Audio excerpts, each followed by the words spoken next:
Fitnah Dajjal di akhir zaman kelak sangatlah mengerikan. Dajjal akan mempengaruhi orang-orang yang lemah imannya. Mereka akan menjadi korban dan masuk ke dalam lingkar fitnahnya. Berbeda dengan orang beriman, sebelum munculnya Dajjal, ia akan tetap menjadi orang yang beriman. Orang-orang beriman akan bertahan selama fitnah Dajjal terjadi, yang berlangsung dalam kurun waktu yang lama.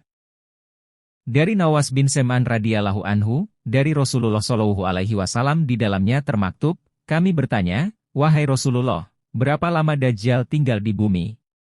Beliau menjawab, 40 hari. Satu hari bagaikan setahun, sehari bagaikan sebulan, sehari bagaikan sepekan, dan sisa hari-harinya sebagaimana hari-hari kalian biasanya. Kami bertanya, wahai Rasulullah, sehari yang bagaikan setahun itu, apakah cukup bagi kami salat sehari saja? Beliau menjawab, tidak, tentukanlah untuk hari itu sesuai kadarnya, hadis riwayat Muslim. Saat kemunculan Dajjal, Rasulullah mengatakan bahwa orang-orang beriman akan menyantap makanan dan minuman tertentu karena mereka diterjang kelaparan dampak kemarau panjang. Hal ini didasarkan pada salah satu sabda Rasulullah Shallallahu alaihi wasallam. Dalam riwayat dari Asma binti Yazid al-Ansyariyah, ia berkata, saat itu Rasulullah Shallallahu alaihi wasallam sedang berada di rumahku. Beliau menyebut-nyebut tentang Dajjal. Kemudian beliau menuturkan, menjelang kemunculannya, selama 3 tahun terjadi peristiwa besar. Pada tahun pertama, langit tidak menurunkan sepertiga airnya dan bumi menahan tumbuhnya sepertiga tumbuhannya.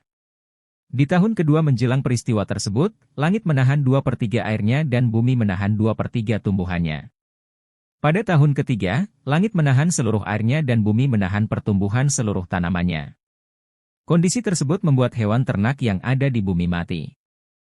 Betapa besarnya malapetaka yang dialami manusia kala itu, sampai-sampai ketika Dajjal menemui seseorang, dia berkata, seandainya aku hidupkan untamu, apakah kamu mengakui bahwa aku Tuhanmu?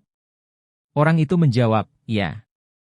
Maka, setan-setan menjelma menjadi mirip untanya dalam keadaan sehat walafiat, gemuk, dan penuh susunya.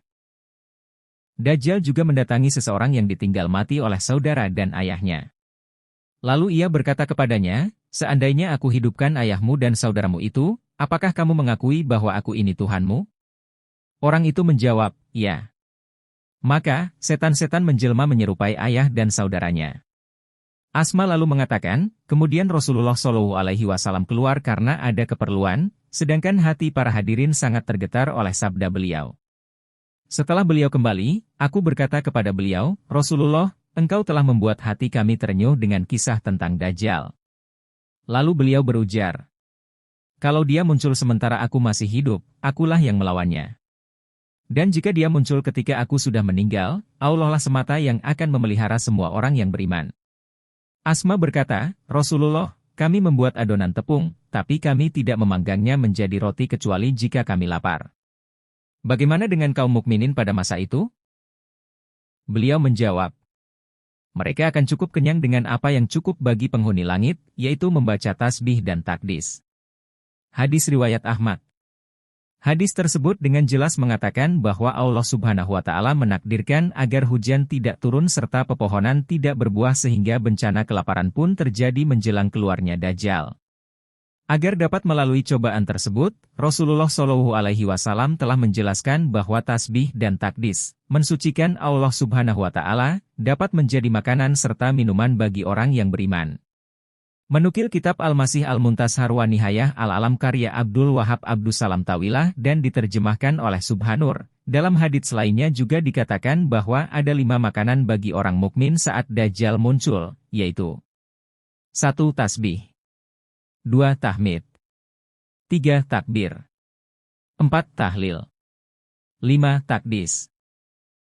Sebagaimana Aisyah meriwayatkan bahwa Rasulullah Shallallahu alaihi wasallam menyebut kelaparan akan terjadi di depan Dajjal, sebelum Dajjal keluar.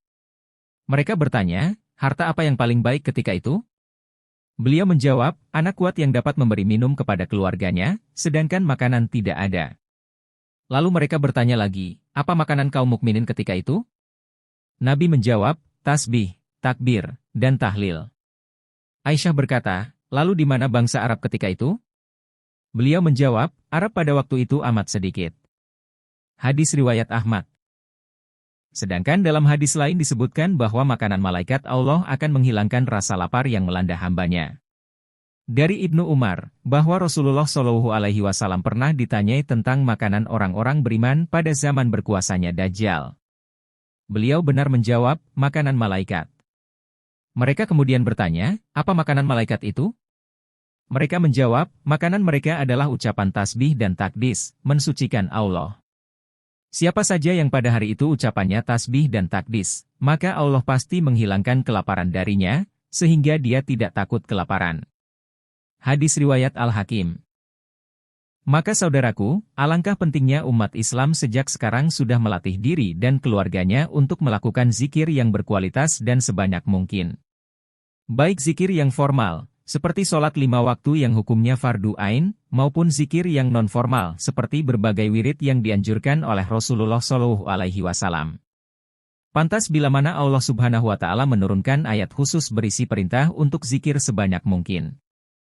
Hai orang-orang yang beriman, berzikirlah dengan menyebut nama Allah, zikir yang sebanyak-banyaknya. Dan bertasbihlah kepadanya di waktu pagi dan petang. Quran Surah Al-Ahzab, 33, 41-42.